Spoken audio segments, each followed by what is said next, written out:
And as ever, please note that this is a hybrid meeting with some members and officers attending from the Council Chamber at Woodhill House in Aberdeen and some virtually.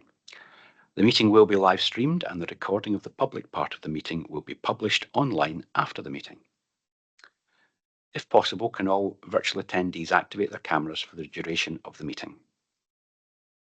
And if members wish to speak on any point, please notify me by using the raise hand function, or if you're unable to do so, please state your name and request to speak. I will then bring you in at an appropriate time. Please do not use the chat facility in the meeting. And if any members lose connection during the meeting, please take action to rejoin yourself, failing which alert the committee officer by a separate chat message, if possible. If you have any technical issues, support will be available from Adrian Gagalski during the meeting. And as ever, I do promise you we will have comfort breaks. I do like to start these meetings with a few observations, and even though it's a long agenda, I'm going to not change my habits. So I've been the chair of the committee for about 3 years now, and I've noticed that every meeting I'm either welcoming you back or wishing you a good break. So after summer recess, welcome back. Committee members, teachers and pupils to another academic year.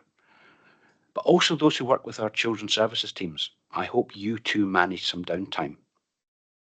And I'll finally welcome again the provisionally registered teachers who have joined us this year. It's great we have 62 primary and 5 secondary teachers, but it's only about half of what we requested, and more specifically, it's only 5 out of 44 secondary teachers, which is an ongoing and recurring issue, I think, across the north, but certainly in Aberdeenshire. And it is worrying given reduced class contact time commences in primary from next August, and secondary commencement is only 3 years away. It is an operational matter, but I imagine we might be mentioning reduced class contact time in this committee in the coming months. Qualification Scotland's results arrived earlier this month. I'd pick out 2 data points. While total entries reduced slightly, there were increased entries at higher and advanced higher, suggesting we are increasing our ambition and progression across the senior phase. Now, as we know, that is often all that is seen by the wider world. So I would also note that there were positive movements in wider attainment measures, including the proportion of young people achieving 3 or more awards at SCQF level 6 by 5th year and 5 or more awards by 6th year. And it wouldn't be an introduction from me if I didn't say our Foundation Apprenticeship programme remains a tremendous example of delivering learning in differing styles to prepare all of our learners for success in adult life. Now, I recently attended both COSLA meeting, a board meeting, and I met with the Promise Scotland. And I thought I'd mention a few things that came up because, you know, those are the more strategic matters we don't often or don't always have in papers. So the first thing I'd say is that there were some videos from Suicide Prevention Scotland to help parents discuss suicidal ideation with their children. And I have to say that they were pretty good. And it's important when young people have got that sort of state of mind that they find a way to discuss it with those nearest to them. And I would also mention, because I said I would, that World Suicide Prevention Day is on the 10th of September. And we in Aberdeenshire are supporting the idea of simply carving some time out of your day to walk with colleagues and perhaps have a bit of a conversation. I'm now going to give you the hashtag start the conversation. But it is important. I don't want to make this flippant because it is really important. We know the pressures of modern life, and I think it's great to think about talking to someone. That's so important. At COSLA, there was broad recognition that some policies, breakfast, reduced class contact time, to name but 2, are more challenging in rural authorities. And I have to say, this recognition is extending to our urban colleagues. Even they now know it's challenging in the rurals. And there'll be confirmation that there will be replacements for programme funding that currently runs out in March 27. So strategic Scottish Attainment Challenge, pupil equity funding, Bairnshouse. But the quantum remains uncertain. Now, as we and other authorities have good staff on fixed-term contracts, which I'm worried we might lose without speedy clarification, COSLA recognise this and are lobbying hard for sooner clarity on funding. I do worry that we overuse the word crisis, but I'm prepared to say the Chief Social Work Officers, I think, have used it correctly when they wrote to the Scottish Government to express that they are concerned that in children's placements, which we'll be talking about later today, there is effectively a crisis. Now, one solution that's possible is a better central clearing system. It won't be about loss of control, but it will be about better allocation of places. And I think that's to be commended. However, you should always try and help yourself if you can. And after chasing the Chief Social Worker of Aberdeen for quite a lot of this year, sorry, officer? Aberdeenshire. I do keep doing that, don't I? I can't help myself. I'd probably chase the other one as well if I had the opportunity. For a lot of this year, I am pleased to advise that our new children's home in Inverurie has staff and furniture, is open, and this week sees its first resident arrive. And I'd really like to thank the team who delivered this. I know it was a lot of work, and I'm confident that lessons learnt will be taken forward to creating the next home that we as a committee have already approved. Although, don't worry, Andrew, not just yet.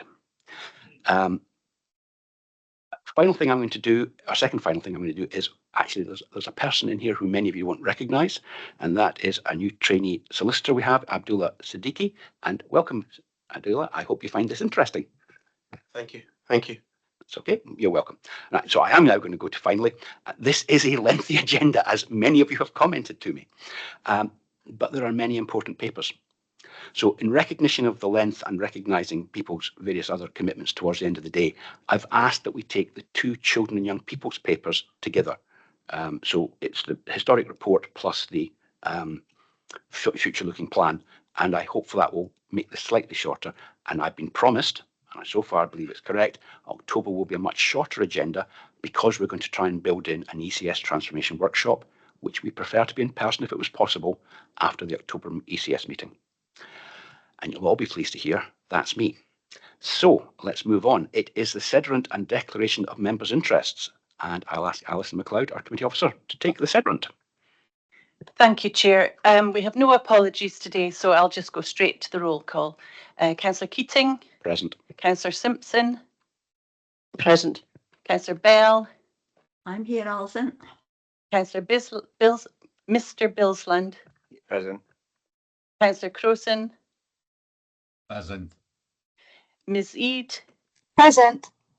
Councillor Gifford. Present. Councillor Hassan. Present. Reverend Irvin. Present. Councillor James. Present. Councillor Lang. Present. Councillor McAllister. Present. Councillor McWhinney. Yeah. Councillor Maynard. Present. Mrs. Patterson. Councillor Ross. Good morning. Councillor Tracy Smith. Present. Councillor Victor. Present. And Ms. Watt. Present. Thank you. So we have 18 members in attendance, Chair. Thank you very much, Alison.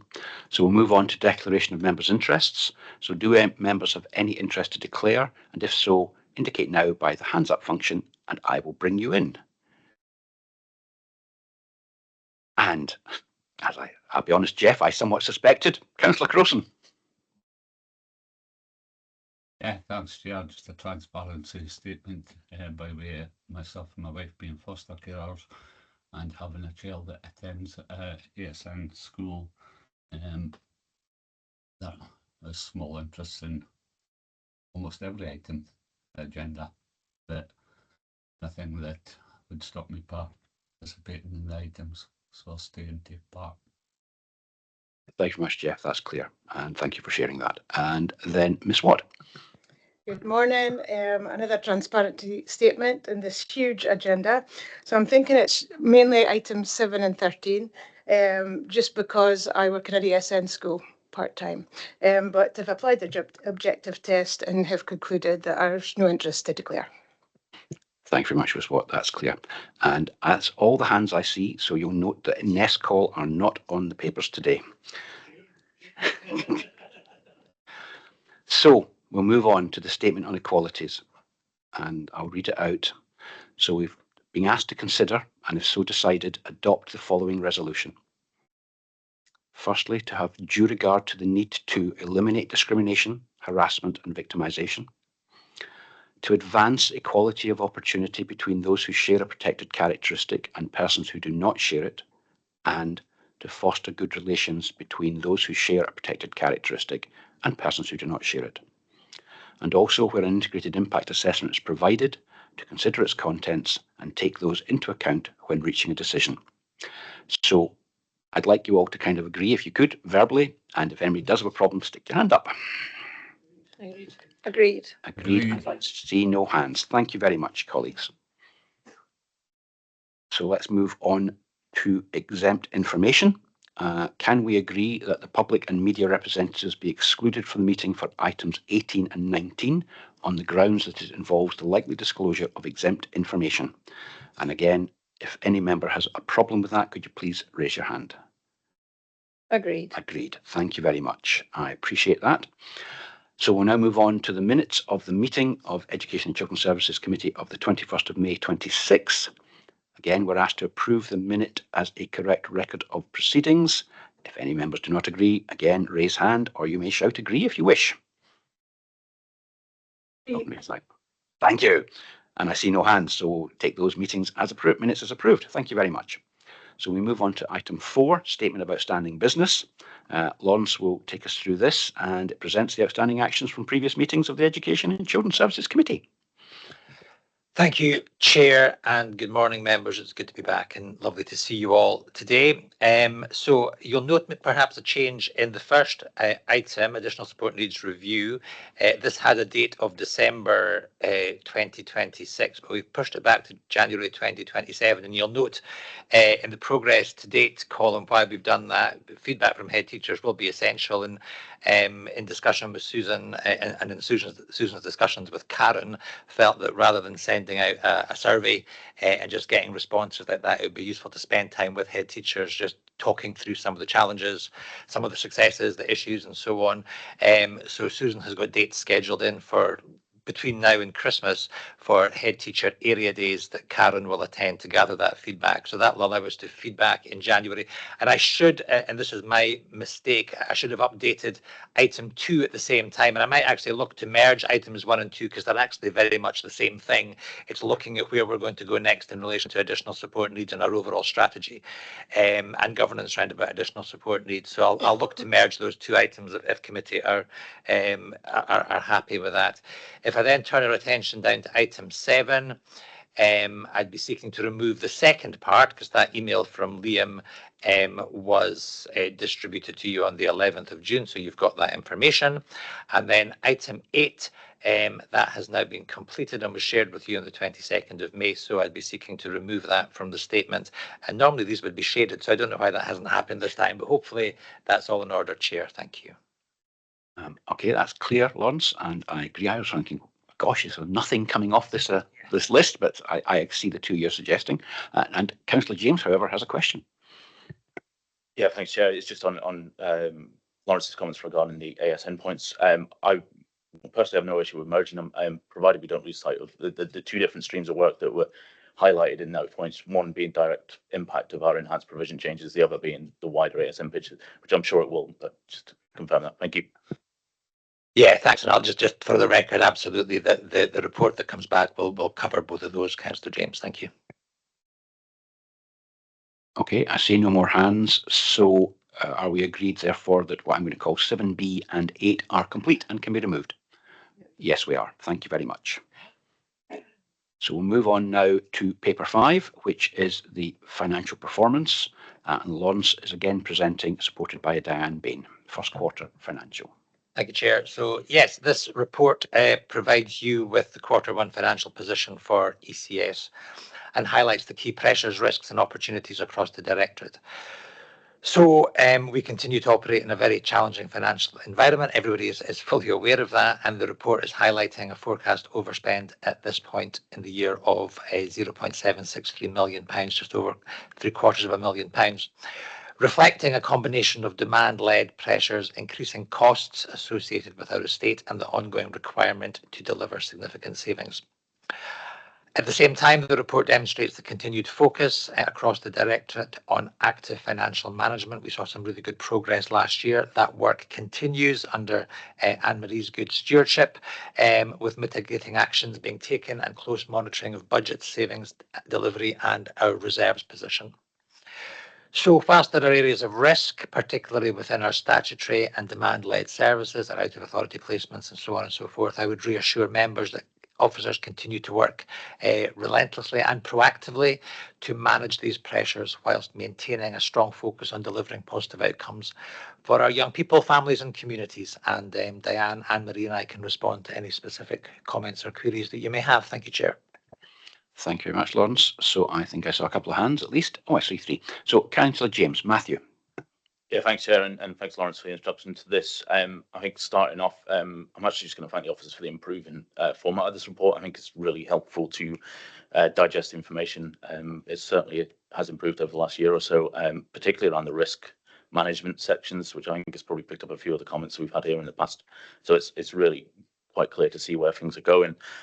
Just a few points of clarification. 3.2.1. We talk about the budget pressure of just over 600,000 that has come as a consequence of increased costs. I suppose my question around that is how much of those costs of that 600,000 are related to council-led services? And if they are related to council-led services, should they have been forecastable? Following question on to the capital profile that we're looking at for the year ahead. Of the new schools point, which I'm, Peterhead Community Campus is going to be the large proportion of that. We've only spent the 3.3 million out of the overall spend of 42, and I think I raise this question every year just for the assurance that we are on track for the capital profile of that project, and it's in line with what we're seeing in terms of construction. Nothing reflecting a delay in terms of the outturn that we're seeing there. And a final comment around the budget risks, particularly around aviation infrastructure. So we note in the report that a proportion of our asset base is approaching or exceeding its design life. I think that's it's an interesting risk. It's something obviously we see coming through a lot, but I think it would be helpful to understand how much that proportion is ECS, and what that really looks like in terms of what should be getting spent on maintenance versus what is, and all these sort of things, particularly when it comes to setting future budgets. And I think it'd be something that would be really good to unpick in the future, just to really understand the extent of the impact on our estate. Thank you. Yeah, I'll come in and Diane can correct me if I'm wrong on any of this, but I'll start with your final point, Councillor James, in terms of the ageing infrastructure. I guess that's why we're trying to be as proactive as possible in terms of future proofing our estate. I often talk about legacy, and that's about ensuring that the services we leave behind are in a better condition for future generations than the ones that we have inherited and that we have just now. And we know our projected pupil population is declining sharply, which is why the work that we want to do in terms of sustaining our learning estate and sustaining our ELC estate and making sure it's fit for the future is absolutely pivotal. But you're right, we do have a very large portfolio, probably one of the largest in the councils. And if I include the other part of my directorate, the LLA portfolio, yeah, it's significant. I know that Emma Plunkett has been doing a lot of work with Anne-Marie and Maxine and their teams, and is looking to develop an understanding of the state of the estate, if that makes sense, and what kind of capital investment would be required over the years ahead. So I'm sure that will be brought through probably business services, actually, I think, because it's a property matter, but obviously a specific interest here. So it's something that we will refer to, I imagine, in future meetings. So in terms of the 3.2.1 and could we have foreseen the challenge, my understanding is that the changes came from reevaluations by the valuation board, which were not known at the time that the budget was agreed for this year. That's my understanding. And in relation to 3.6.1 and Peterhead Community Campus, there was actually a site progress meeting held earlier this week. So the contractor has confirmed that the works remain on time, on programme, as planned, and foundations largely complete, with steelwork commencing in September, which is next week. And monthly valuations will vary, but as by way of reassurance, Councillor James and the wider committee, the year-end spend is expected to be in line with the anticipated cash flow. So hopefully that's helpful. Thank you, Chair. That's certainly helpful for me as well. Councillor McAllister, Louise. Thank you very much, Chair. I have couple of questions that I can add in together, and hopefully they'll make more sense. I was really pleased, though, if I can just say first of all, to hear that the new flats are getting their first occupant next week. That was one of my questions, was how that was progressing. So we've covered that off, but that's really fantastic, and hopefully we'll see very positive outcomes. So that just a comment around that. A couple of questions I have, and it's around sort of savings and reserves. 3.2.1 and again towards the end of the paper on page 44. 3.2.1, I'm looking at the unallocated savings of just under 500,000, 450,000, and just wondering where we are with that, how that's progressing, what if there's any more detail around that in terms of what exactly that looks like. I'm always concerned that we have money held in reserves that may be requested to be returned, to be repaid. That just troubles me. I appreciate it may be one of those terms that is used quite frequently, but I just never like to think that we have money in reserves that might need to be repaid if requested. So those two are connected, if you like, in there. And then on 3.3, and Matthew was speaking about the layout, and I appreciate the layout in these, but on 3.3, the savings that are listed don't add up in terms of percentage. It doesn't add up to 100% of the total. We've got 5.2%, 55.6, and 11.3. And I just wonder, I would just appreciate, and probably Diane can elaborate on that. And then again, and I did mention this with Lawrence, in terms of making everything accessible to everyone to have a look at. The graph on page 28, we have, I find it confusing because it's numbered 1, 2, 3, 4, 5, and then 9 and 10, which leaves me wondering what happened to 6, 7, and 8. Should they be there? Are they minuscule amounts of money? I would just appreciate a little clarification around that, and that the numbers would correlate to the segments on that otherwise helpful pie chart. So just a couple of questions. Thanks, Chair. Not 4, but I give you that. Okay, I think they're good questions. Yeah. I'll come in first, and then Diane can pick up some of the more technical questions in relation to the report. But if I pick up, first of all, on the notion of handing money back, we will be avoiding that at all costs. I can reassure you, we will be ensuring that all our grants that we've received are spent in line with the terms of the grant. That's certainly our aspiration, and that is what we are planning for. But I can understand the anxiety when you see words like that in the report, given the financial pressures. In terms of the savings, at Q1, it's anticipated and reported that 1.1 million of these savings are on target, and the 450,000, as you rightly said, are at risk. There's further in-year efficiency savings coming through already from vacancy management, budget reviews, essential spend controls, and procurement efficiencies, and they'll be measured in Q2 for your report in Q2. So I'm confident that we're on track to deliver there, but I appreciate the comments, and I'll maybe hand over to Diane if that's okay, Chair, so we can get some commentary from Diane. Thank you. Diane, over to you. Yes, thank you, Chair and Director. In reply to your question on the pie chart, yes, apologies, we seem to have got a wee bit askew with the numbering. We should not have had 9 and 10, it should have just continued the numbering. There are not the 10 segments in the pie chart, there are just the 6 and 7. If we just look at the instead of the numbering, if we just look at the colour coding, there are only 7 segments, so apologies for that one. The savings, I might have to look at that a wee bit closer. If I could get back to you on that. I thought they were as reported, but I'll have a wee look at that just now and get back to you. So either Diane at the end of this paper, or if not, we'll just take it as an outstanding action just to send a note round, whichever.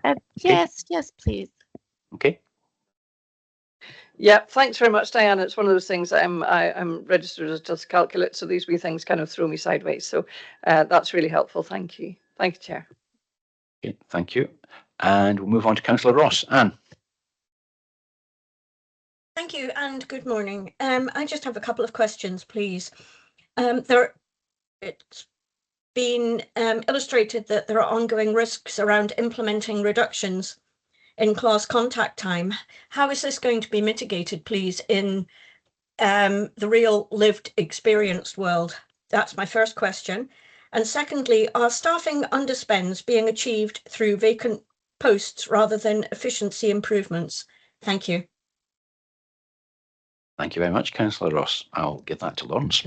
Yeah, so in terms of the reduction in class contact time, obviously we're in the planning stage for that just now, Councillor Ross. So that will require a change to our teacher staffing formula, and that work will be taken through.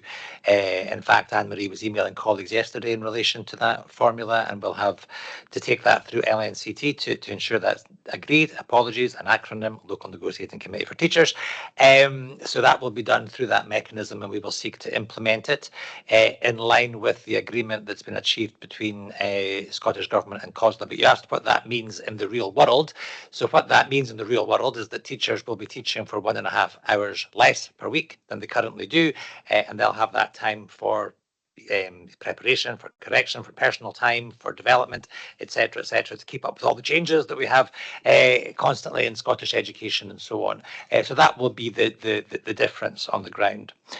And in terms of the savings, it's a mixture. So we see areas of growth and we see areas of decline. So we know, for example, if you were to look at Susan's team, if we take the quality improvement function, it is halved in size over the past, I don't know, 7 or 8 years that I've been here. But we've seen areas of great growth. If you look at Anne-Marie's side of things and you look at early years, expansion of 1140 required us to increase our number of staffing and so on. So it's a mixture. So in terms of our ongoing savings, a mixture of vacancy management and efficiency and change. And of course, as we embrace more digital, that does have an impact as well on the workforce requirements. Thank you. Thank you. Could I come back, please? I mean, you've mentioned that that's going to be 1.5 hours of lost teaching time that our pupils are going to receive. Is there any way that can be the effect of that?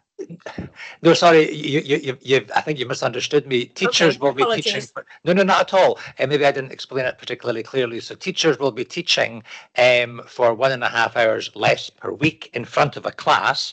The class will still be there and they will be taught by another teacher, hence why we need to have more teachers in order to deliver. And it's no different to now. If you think of a primary context where teachers are entitled to Macron time, they'll just be entitled to a little bit extra Macron time, to put it in that kind of in lay terms, if that makes sense.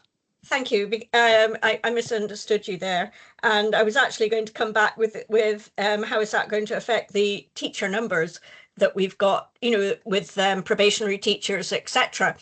Will there be more use of I can turn that round another way. Would there be more use of the probationary teachers that we've got then for class contact time? Not necessarily. I mean, I think the chair mentioned in his introductory remarks our concerns around about the number of provisionally registered teachers that we're getting year on year.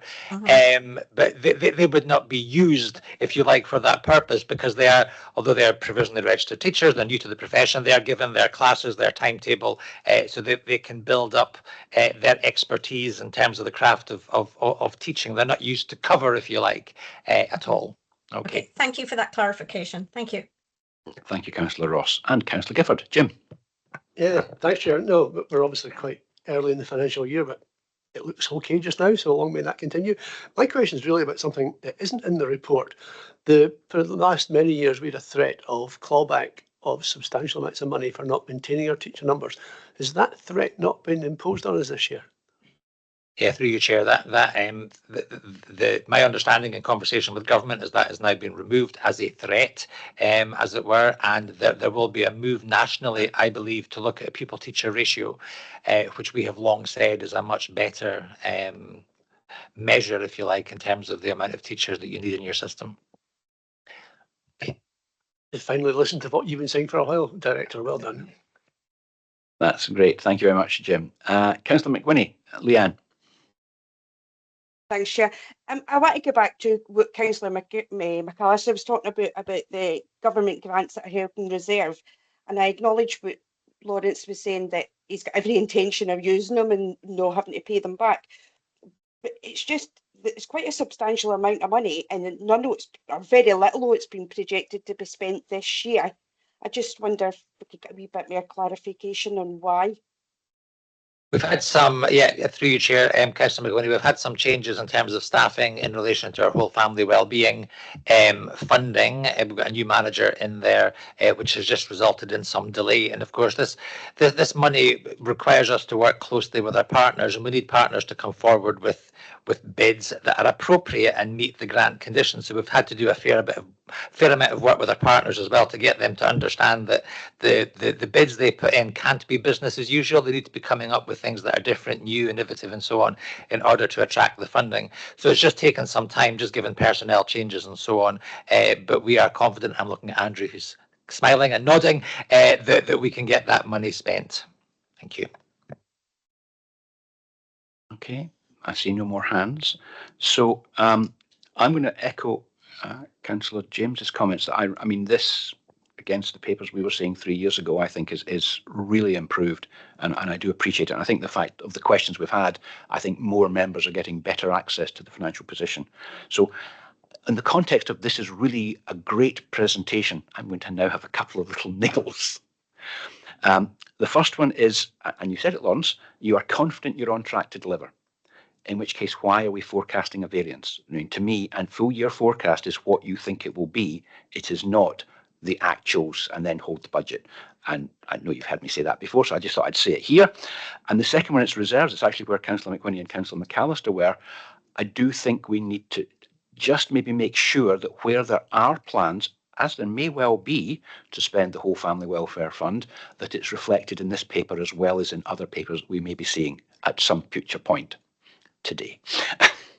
So those are minor complaints, and I'd like you to hear them as minor comments, because this is a good format and I really do like it. Thank you. And there we go. It was just observation, so Lawrence doesn't have to give them back to me. Therefore, we will move on now to page 20. And now it's got the recommendations, Vice Chair. I just said paper and I shouldn't have said that. The committee has recommended to consider and comment on the ECS services revenue and capital position, the savings, the budget risks, the reserves, and we've done all of that, I suggest. And then we have to approve the committee budget environments as detailed in Appendix 5 and agree to receive regular performance reports and updates on the actions taken to mitigate potential pressures. Do we agree? Agreed. Thank you very much, colleagues. So we'll move on now to paper 6, which is the movement towards a sustainable estate, phase 3 update. And Max Booth is presenting, supported by Rachel Goldring. Here we go. Max. Thank you. Good morning, councillors. The report that we are presenting this morning is an update of phase 3 of the Learning Estate Strategy, movement towards a sustainable estate.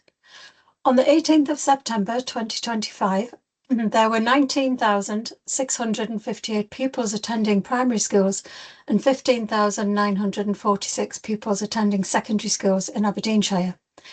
This is a decrease of 468 pupils and an increase of 47 pupils. Early indications from this new session show that that decrease of primary schools is now towards 500 pupils and an increase to around 100 secondary school pupils. The Learning Estate has capacity for 28,447 primary pupils, leaving 8,789 spare places across the estate. The utilisation of primary schools within Aberdeenshire is 69%, which is below the target occupancy band of between 75 and 90%. School utilisation ranges from 13% to 99%, with 2 schools operating below 25% capacity. Phase 3 engagement commenced with Kemney, Lawrence Kirk and Peterhead clusters, and it began on the 3rd of November 2025, whereby an infographic and survey was distributed to staff and parents of each school within the clusters. Information was also issued to community councils, preschool settings, libraries, sports centres, GPs within each cluster, as well as sharing information on social media platforms. In total, 540 survey responses were received. The survey analysis and cluster reports are publicly available on the Aberdeenshire Council Engage Hub, as are those from the clusters involved in previous phases. Committee members are being asked to approve the recommendations from phase 3, which are outlined in paragraphs 3.8 to 3.16. Those that are subject to statutory consultation take full account of the educational outcomes as well as the financial impact.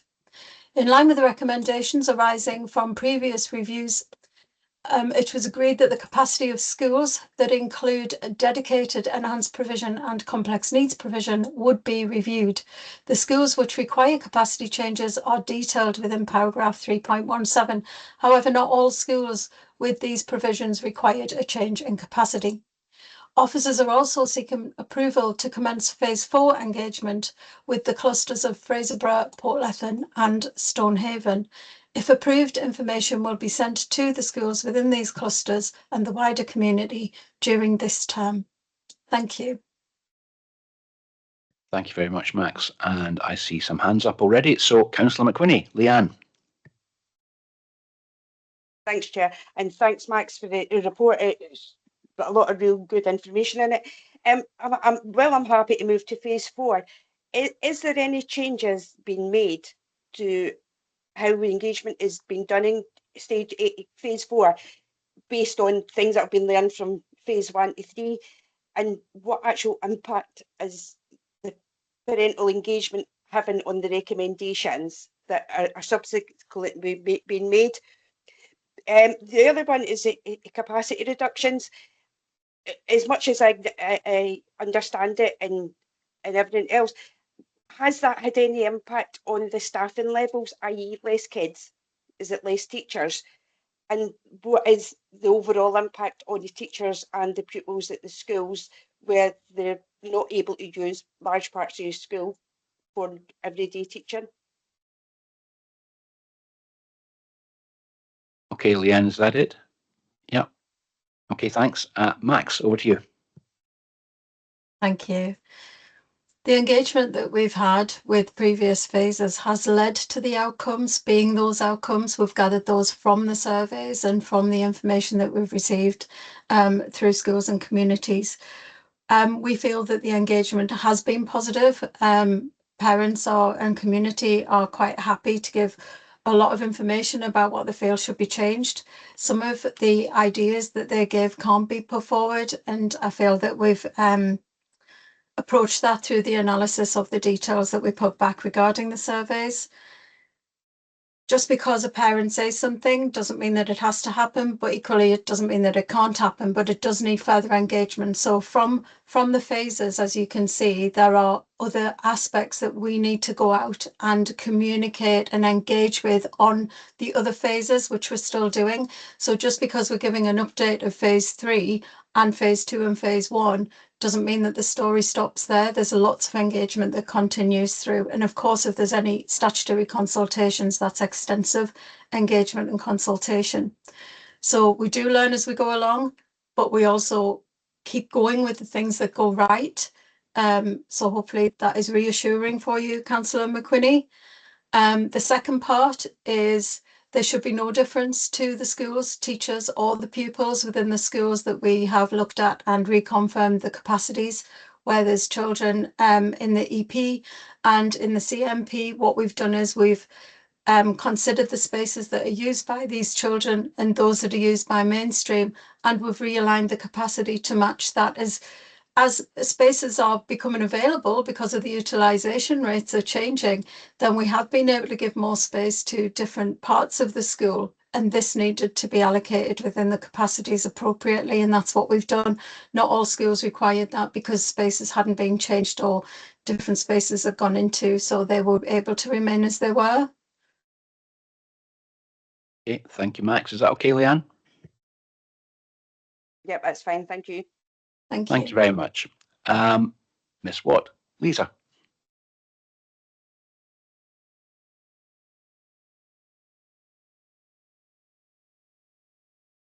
You hear me now? There we go. The question is probably a bit like what Leanne asked. When I read the total responses for phase 3, I felt quite disappointed with them and people engaged. Don't know if anybody else was the same, but and I know it's really tough to get people to engage. But I guess my question is, for phase 4, is there any strategy to put more a personal touch? Because you can put it on social media, you can send out the emails, but we live in a world of information. And I think if the head teacher was to present it, if the class teacher was presented, if there was a strategy that if you're having a school parents evening and it's a form that you fill in while you're waiting for the teacher or something, is there any strategy to try and improve the level of engagement? Because we hear from them when they're not happy. So if there's a proposal for the schools to shut, then people are going to respond, but we almost want to catch that before it happens. So is there any strategy in place for phase 4 to try and see an uptake on the engagement from parents, staff and those in the community? Thank you very much, Lisa. A more detailed question for you, Max. Thank you.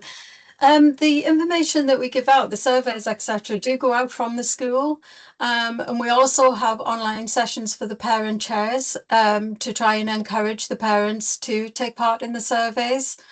We can try and look for other suggestions that might come forward as how we do this. We do have conversations with the head teachers about which way is best to communicate with their parent bodies, because different school bodies enjoy different types of communication. So we could try and take this a bit further with the phase 4.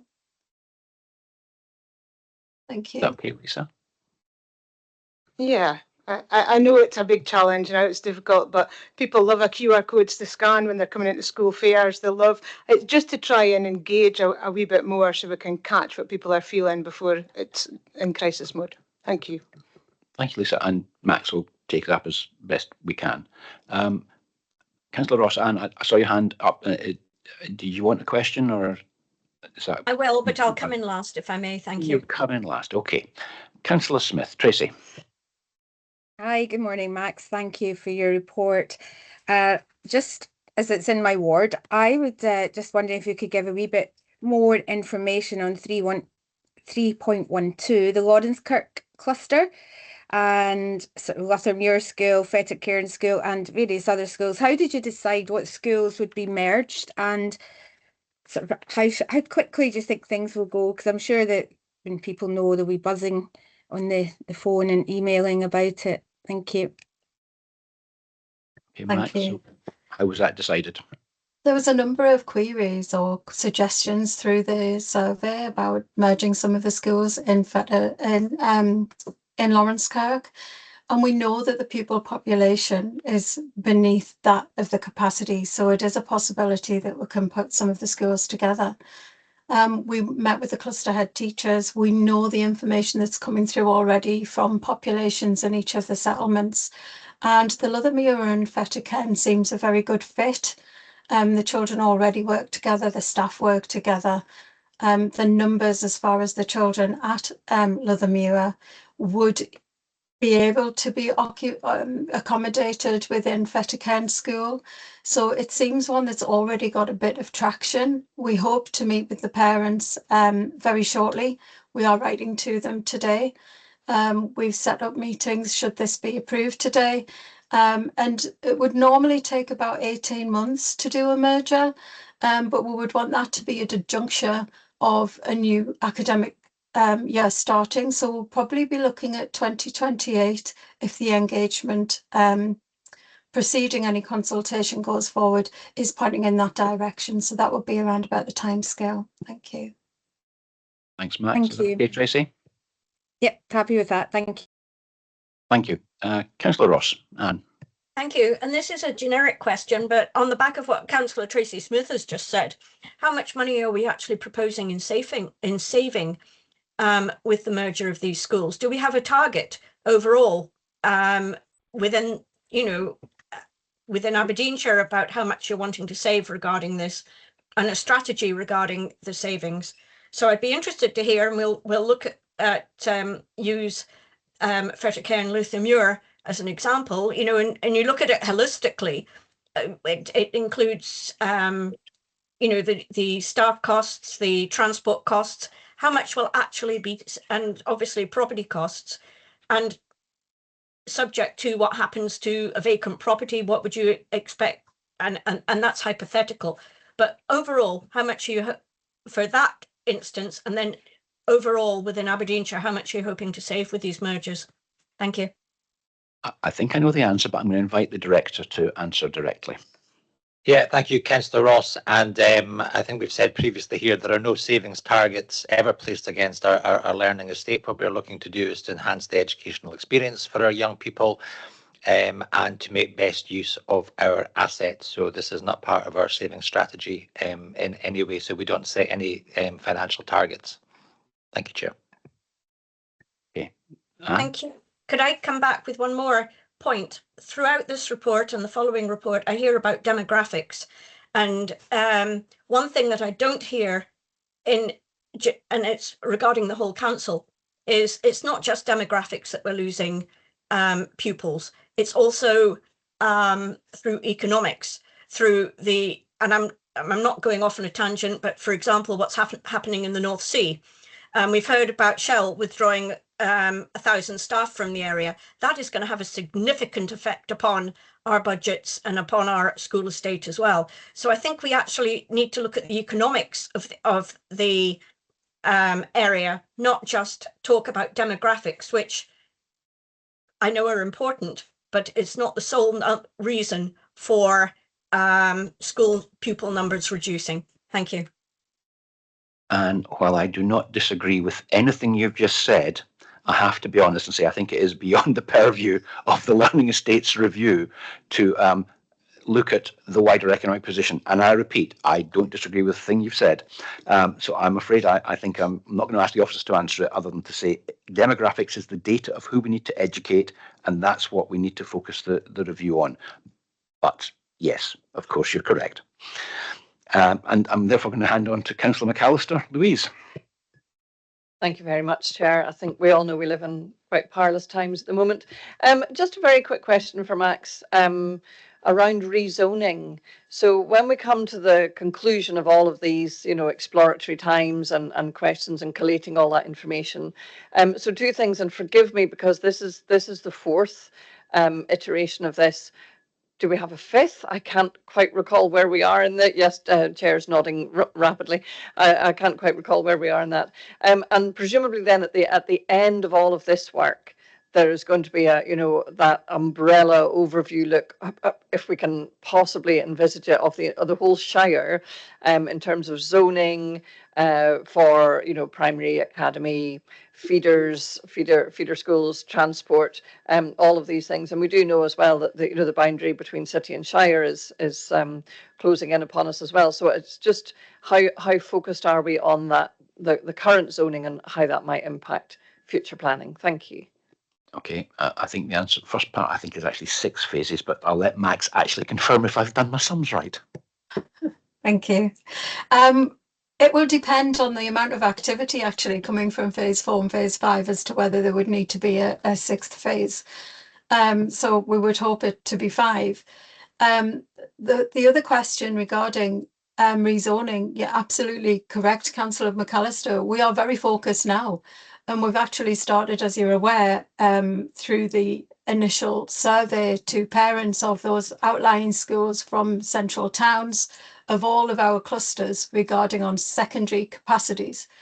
We've got a number of anomalies. We've got a number of dual, which is different to split zones. Dual is a catchment where anybody can go to one of 2 schools, and split is this is the line, and if you're on this side of it, you go here, and if you're on this side of it, you go there. The anomalies of the city are starting to move. We've already started to engage regarding the dice catchment over Newmarket, and we're also starting conversations with Moray regarding the anomalies and making the borders fit the catchments at the north of Aberdeenshire. So we are very focused on this. We're in the middle of quite detailed analysis on the information that's come back to us regarding secondary catchments and looking at how much there is of a need where parents feel that they're in the wrong catchment. So we will be bringing this to you. It'll be a huge piece of work. It might be one proposal with many parts to it, or it might be many proposals, but we will keep you updated on the progress of that. Thank you. Okay, Louise. Yeah, perfect. Thank you very much, Max. I don't envy you that task. Thank you. Okay, thank you. I see no further hands, so if I can draw your attention to the recommendations on page 47. We're recommended to note and approve the officer's recommendations and work plan with regards to phase 3, outlined in paragraphs 3.8 to 3.16, to agree for the officers to commence phase 4 engagement with the Fraserburgh, Portlethen and Stonehaven clusters, outlined in paragraph 3.18, and to note that a further report will be brought to the committee on the outcome of phase 4 in autumn 27. Can we agree? Thank you very much.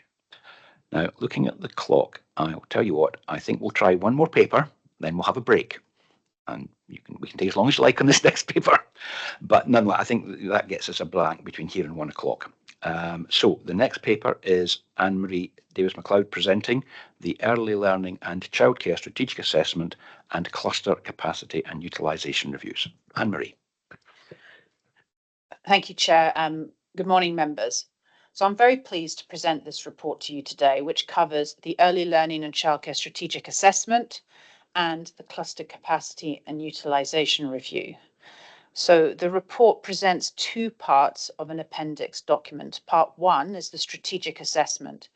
This examines the major factors affecting sustainability of ELC provision across Aberdeenshire, including demographic change, patterns of parental demand, additional support needs, rurality, financial sustainability, estate condition, and the suitability of the current operating model.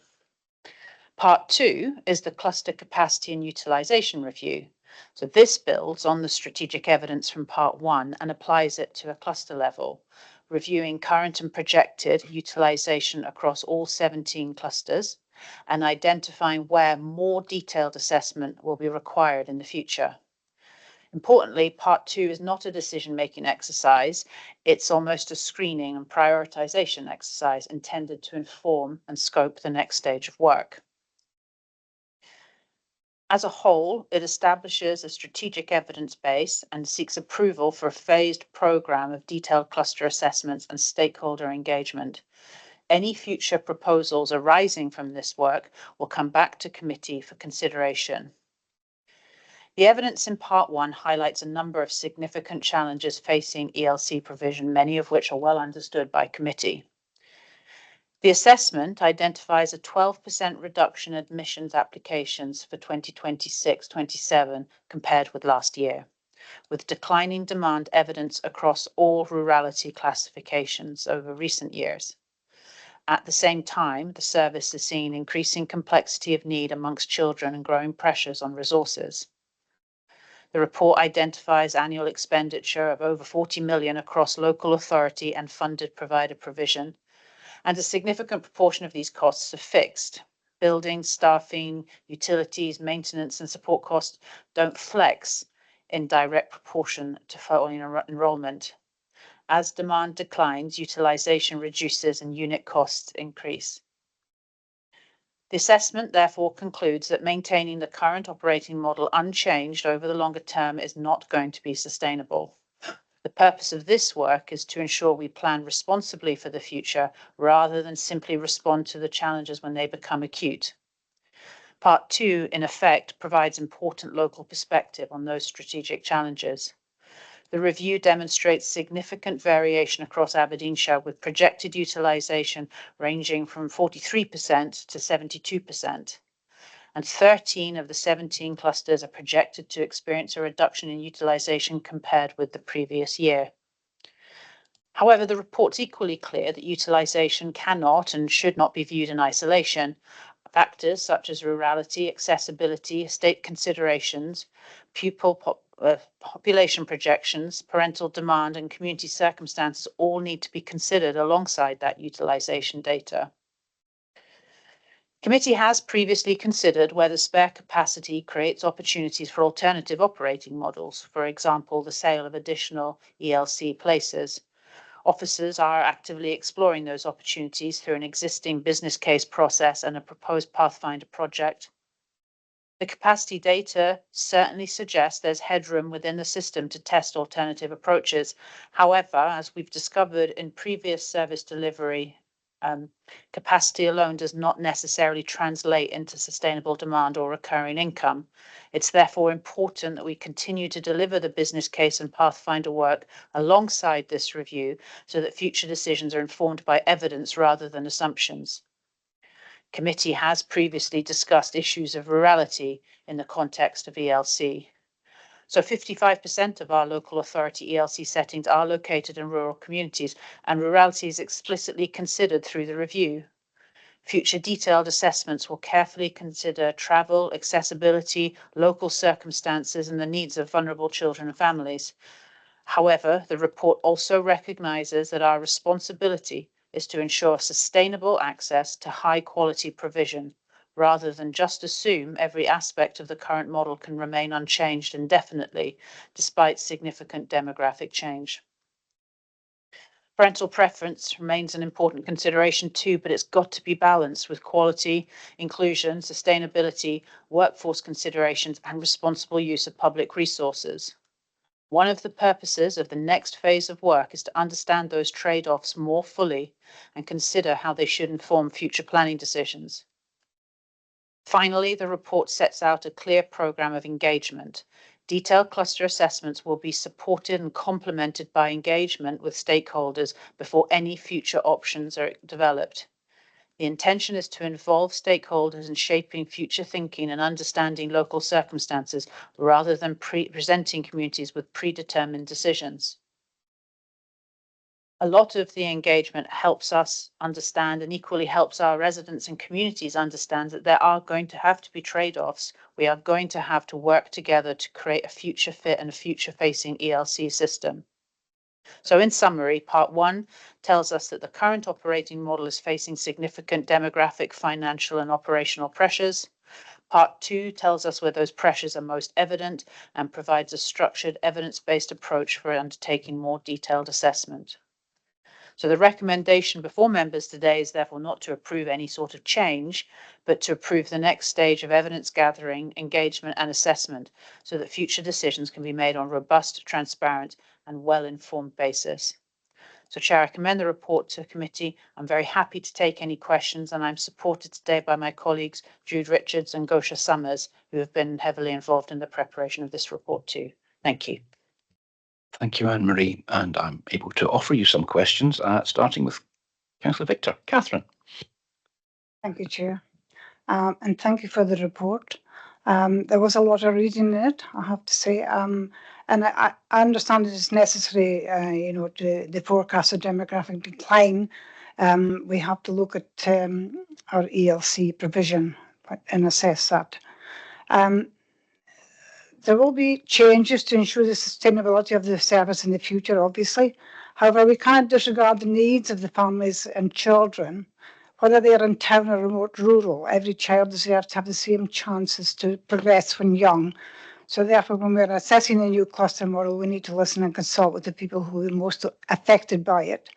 I would like to think that we will look at all considerations and not just concentrate on financial considerations. Thank you. Thank you, Catherine. Anne-Marie? Yes, thank you, Councillor Victor. Absolutely. We've been working really carefully on a survey tool, and that what we're trying to gather information on through that survey tool is really to understand what the values of parents and other stakeholders are around ELCs, what's important to them and their priorities for their child. We understand entirely how important the sort of the launch pad into lifelong learning is for children and across Aberdeenshire. So we've got to understand what the drivers are for parents. But we've also got to be honest, I think, with our residents and our communities. We've got to talk about the challenges we're facing, and we've got to understand how they would balance some of these trade-offs. So we're working really hard. We're trying not to make it an inaccessible or impenetrable survey. We want it to be very authentic and very open. So we've got to ask the right questions in the right way. And you will see all of the information that comes back from those engagements. So we are absolutely acute of your challenge, we're acutely aware of your challenge, and we're absolutely focused on trying to find the best way to gather that information that gives meaningful data and feedback to yourselves as committee. Thank you. Catherine, Thank okay. you. Thank you very much. We look forward to this coming back to the committee when you've done the assessments. Thank you. Thank you, Catherine. Councillor McAllister. Louise. Thank you very much, Chair, and equally thanks, Anne-Marie, for the report and that you and your colleagues have brought before us. I'm really pleased to hear that about this the review going forward, and I think at almost every step of the presentation so far, it's been we want to do this, however, also bear in mind this. We want to do this, however, also bear in mind, and that's understandable, and we do appreciate and understand the balance that needs to be had throughout this. I'm pleased to see that there's still the Pathfinder review, and presume that's running concurrently with everything else that's going on, to see if there is a different model, if we can have those places sold, because I think the officer who was overseeing that has now left us, so I'm pleased that that ball won't be dropped from this, because we do think that is a very important part of all of this. I'm also pleased to hear references to rurality. We know all too well that it's our rural communities who are most impacted across the board in terms of childcare and early learning opportunities. So rurality in place obviously is going to feed through all of this. Equally, I am pleased to hear that, Anne-Marie has mentioned working with parents and with communities. Now, we've just had a conversation with Max about how that side of the service is reaching the parents who need to be reached. And we do know that sometimes people are inclined to fall through the net, unfortunately. So I think I just wanted to ask very briefly, Anne-Marie, about how that survey is being distributed, because obviously you're looking at preschool ages there, about families that don't yet exist as families, and in terms of reaching out to communities, because obviously sometimes that provision is a community-based idea, iteration, rather than parents who already have children in school, if that makes sense. Sorry, I don't think I'm making complete sense, because then of course it is that realising that impact on rural life, and on what we're asking of families and people with caring responsibilities there. But so just how is that survey taking place? And then, sorry, one last point, 1.2.2 of the recommendations, we're being asked to approve the proposed phase programme of detailed cluster assessments, with phase 1 commencing during 2026-27. So we're hurtling through 2026. So has that begun? When will that begin, or can you give us a wee bit more detail around that? Thank you. Sorry, a bit in there, Chair. Thank you very much, Councillor McAllister. A timeline question. I always appreciate a timeline question. Anne-Marie. Well, thank you, Chair. Thank you, Councillor McAllister. So I'll work backwards, and I may need a little bit of assistance to remember the middle question. In terms of the work's ongoing all the time, what we have tried to focus on over the last 12 months is really strengthening our database and really interrogating our data sets. And we are pretty confident that we have really high quality data. We've also been doing work with other local authorities who have been challenged around their own best value in the delivery of ELC. So we've been doing a lot of data sharing across and between authorities, and that's actually given us a lot of interesting food for thought, and it's also given us an opportunity to have a wee bit of confidence in our data. So the data is already there. What will be key, and I think you've highlighted it, is how we shape that engagement. So essentially what we will do is generate a sort of detailed cluster assessment. It will be a report very similar to what you may have seen, the infographic reports that came through around the Learning State Review. Obviously the data sets will be different, and that will be publicly available. There is some discussion as to what extent we can make that data, I'm not sure what the word is, interrogatable, I'm not sure that's a word, but interactive, let's just say, so that members of the public can go in and have a good poke about. I don't understand the technology behind that, the technical requirements of that, but I'm told it might be possible. Nevertheless, we'll be able to publish that data. We'll use the Engage HQ space.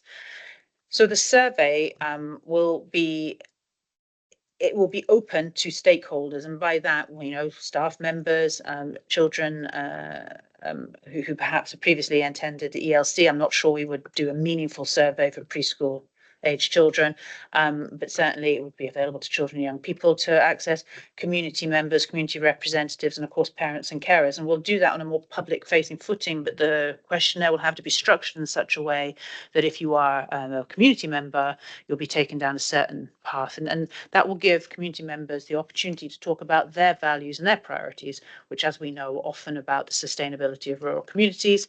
Parents will go down a different set of questions, and they'll have views about community sustainability, but they'll also have views about the quality and accessibility of provision. So we'll structure it in a way that it can, and again, I'm not sure on the technical terms, I have other colleagues more expert on that. So the survey will be a really quality tool. We're very confident about that. I think the key thing to remember is that it won't substitute for that engagement piece. So we already have relationships with community groups, community councils, parent councils, where we know that they have ideas or they have issues they want to explore and discuss. So we will also facilitate, that more organic engagement activity.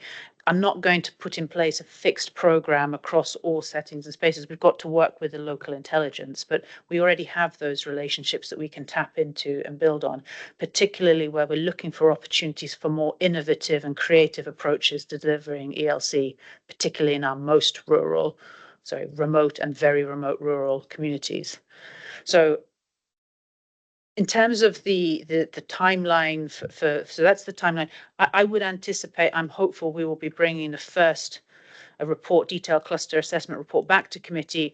Probably won't be for all clusters in phase 1 because there are a lot sitting in that lower utilisation band, but maybe 3 or 4 by early 2027. So we're not coming to you with recommendations for moving into next phases. We're coming with you for the detailed cluster assessments and what the parental and community engagement tells us, and then we'll ask for next steps and direction. And in terms of the selling of ELC places, we need to understand the complexities of it, and we've talked at length about this previously. We have real concerns about undermining the PBI sector. We also know through our experiences of delivering out of school childcare that actually where people talk about demand, that doesn't necessarily translate into uptake. We have to be careful where we offer those places so that we can do it on a sort of sustainable and full cost recovery basis. And we've got to ensure we do it so that we can provide equity of access for our rural communities, our more deprived communities, for all our communities. It's whether it would be a targeted endeavour or not. So there's a lot there, but we're quite confident. We're working towards bringing in a new system, an admission system. I think it's currently used by West Lothian called Admit, and it was approved procurement in this committee. That will give us, if you want, the admin and management tool to do it, because I think we've also got to avoid setting up a whole administrative and management workforce for a pilot pathfinder. So I hope I've covered all your questions there. Thank you. I see Councillor McAllister nodding, so I think you have. Thank you. Excellent. Thank you. Mr. Bilsland. Billy. Thank you, Chair.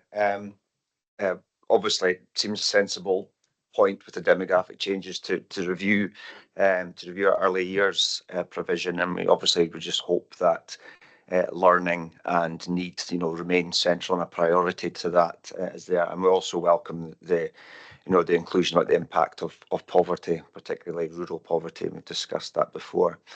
Just a wee point. We would like to see that, maybe I'd like to see, particularly in the quality of provision, some mention, or maybe for future papers, looking at the kind of crucial role that our early years qualified teachers and nursery teachers have in ensuring that provision. If you look at the research across OECD research and so on, it always mentions the critical role they have in meeting the needs of pupils and supporting transitions and keeping the quality of education high. So we'd maybe like to see that in the future as well, please.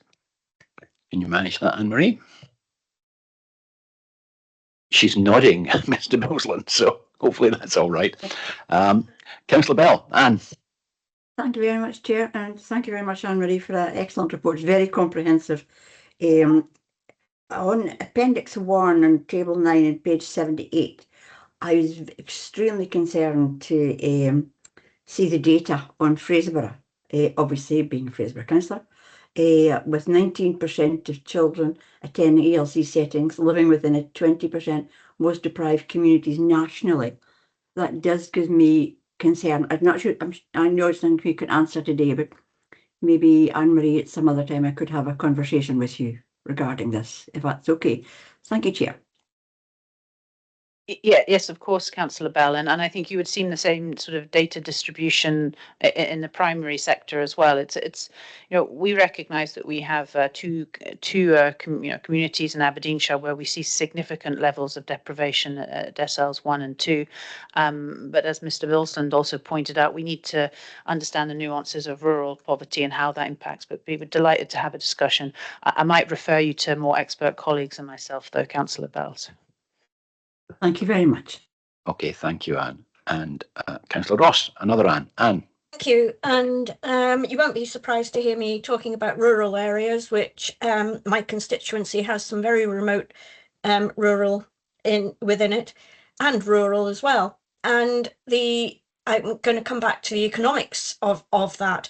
How can we ensure that the models that we're going to be using here do not favour urban as over rural settings? That's my first question, please.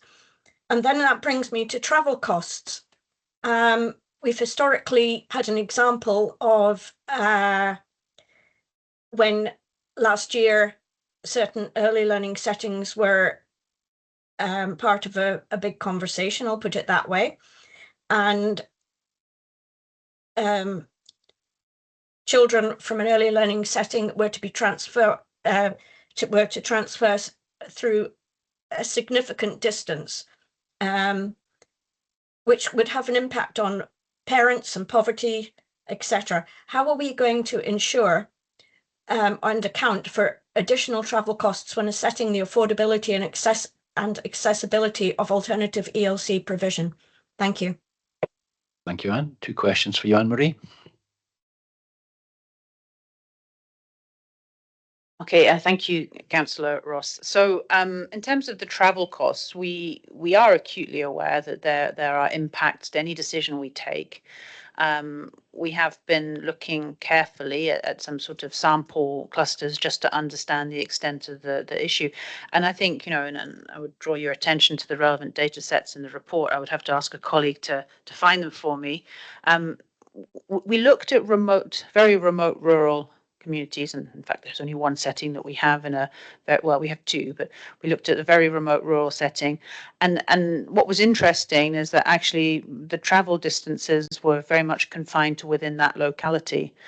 But what we have found in our initial data analysis, and that's why we're doing these detailed cluster assessments, is to better understand that, is that actually when you move into that remote rural, we see a much more variation, people travelling past their most local ELC setting, people travelling to access a setting that best reflects their personal needs. So whether that's an 8 till 6 setting, so that maybe focuses around their employability, or whether it's a 9 till 3 setting because that's the model they prefer for their child, or whether it's because they have grandparents that live close by to their chosen setting. There are a whole range of reasons, but what we haven't seen so far in our data analysis is that actually when you move out of the very remote rural, a correlation between rurality and people accessing their most local setting. We've not seen that so far, but you'll have all of that data when we do the detailed cluster analyses. I suppose in terms of your question and challenge around developing models that work in different contexts, we absolutely accept that. We have some ideas, and colleagues have been engaging with the Care Inspectorate to explore to what extent we can progress those ideas. Our next steps will be to engage with relevant communities, perhaps communities who've come to us asking for a discussion about potential solutions for their rural context, and perhaps where we see that there are risks in terms of demographic decline over the next few years. But we absolutely, a big part of this will be about exploring solutions that work in rural contexts. But I would emphasize the point I made in my introduction, that cannot be maintaining status quo. Things will have to change, but we want to manage that change with our residents and our communities. Thank you. Thank you, Anne-Marie. Okay, Anne.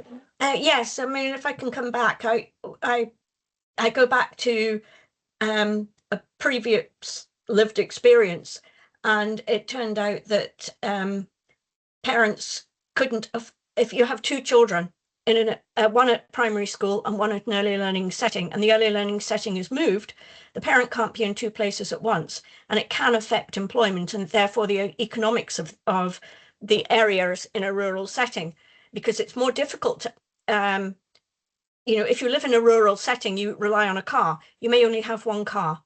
And the costs of travel, etc., need to be taken into consideration. The other question I would have is rural estates, some of them in my ward are working to encourage a younger demographic to move into the area and for housing to be provided for that. For those families, would the council work with the local rural estates to try and work in tandem with them to increase the population of our working rural estates and therefore our early learning settings? Thank you. Anne-Marie, can you? I think we'd be happy to discuss, you know, approaches and solutions with any stakeholder group that came forward. But I think in terms of manageability and to ensure appropriate governance, our preference would be to work with parent councils and also with community councils. So I'm confident that the groups that you're referring to would have representation or a voice, or indeed they have the right to attend and participate in community councils. So that would be a better mechanism than I think than just opening the door, because with all possible, you know, curbing of enthusiasm, we don't have unlimited resource to do this. And I know, you know, sometimes the challenge is, you know, that we could look to bring in more people, and we absolutely could, and we may well do that. But it's got to be the right people, people who understand the pressures, people who understand parental priorities, people who understand the rural context. So I want to do it well rather than quickly. So absolutely, we will engage with whoever. My preference would be that we engage through established governance mechanisms. And to talk to your point about travel distances, you know, we understand that, you know, changes that we make impact on families' lives, and our responsibility, I suppose, and the challenge that will be presented to committee when we come to decision making is to what extent we balance that impact against a sort of an overall priority. So yes, absolutely, travel is an important part of rural life, but we will explore that further. As I said, a lot of our data is telling us that people already choose to travel further than is required to access the type and nature of services that they want. So we need to understand that trade-off. You know, how do parents understand that? We have also looked at you know, the issue that you raised about parents having children in one school and children in an ELC setting in a different location. A number of our settings already work flexible timings, you know, so parents can drop off at 2:15 or 9:15. It's not a mandatory attendance at ELC, so there is some flexibility around that. Thank you. Thank you. Thank you. And Anne-Marie, for what's worth, I mean, from the last point Councillor Ross made, economic development team strikes me as an equally opposite group to look at. So perhaps you consider that as well. Councillor Gifford. Jim. Yes, similar vein to previous comments on demographics. I mean, that table 8, page 75, I think it was. Did I right? Yeah, 75 is pretty stark, and we clearly can't just ignore those sort of figures. And I think what's been done has been absolutely excellent so far. But we heard not very long ago that we've got 500 fewer pupils in starting primary this year. Not that long ago, I think it was maybe just the last meeting, that figure was 400. So there's some pretty substantial changes happening across the piece, and for whatever background reason, you know, that's out with our control. I just wonder, all the work's been done, Anne-Marie, the assessments, the surveys, the modelling, all of it. Is it agile enough and flexible enough to take care of these really rapidly changing figures? Thank you, Chair. I think Councillor Gifford, that's a very pertinent question. The answer now is no, absolutely not. The challenge is, can we can we create a system, an operating model that has that sort of flex and agility to respond? And the answer is probably not. We are going to have to compromise, and we are going to have to ensure a sufficiency and adequacy of coverage that is comfortable for everyone in this room and indeed for our residents and community. So the challenge really will be in terms of, is understanding what the drivers are. So as you've pointed out, we are seeing a ballpark 400 to 500 primary pupil reduction over the last couple of years. That doesn't really explain the 12% reduction in applications that we've had this year. We've not had a 12% decline in pupil population since last year in that ELC banding. So we need to understand that better. So the agility will come not so much in flexing and changing the operating model. It will be better understanding the drivers, particularly I think around parental demand in particular localities. I think we've often talked about, the importance of parental choice, the recognition of parental demand, but actually it's changing, and it's incumbent on us to understand why, not just look at those high level numbers, because the 12% reduction is not explainable through population decline alone.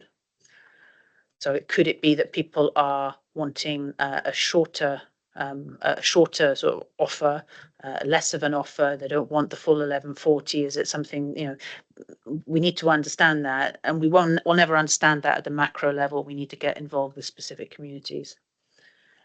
But the answer is no, definitely not now, and it will be very difficult to have sort of almost a model that can pop up and close down, because actually communities rely on a degree of continuity, and hence the importance of authentic and very transparent discussions upfront when change needs to happen, but to work through a change that can be comfortable enough for everybody, because we are all going to have to compromise. Is that okay, Jim? When I say okay, I mean not the answer you might have liked, but it is the clear answer. Okay, thank you very much. And I see no further hands, so if I just move you on to the recommendations. The committee is recommended to consider and comment on the findings of the Early Learning and Childcare Strategic Assessment and Cluster Capacity and Utilisation Review, to approve the proposed phased programme of detailed cluster assessments and stakeholder engagement with Phase 1 assessments commencing during 2026-27, and instruct officers to report back to the committee on the outcomes of the detailed cluster assessments, stakeholder engagement, and any resulting options or recommendations for future considerations. Can we agree? Agreed. Thank you. I promised you a break. We'll do it to our own number. So have 13 minutes. We'll come back at 11:50. Too kind, Chair.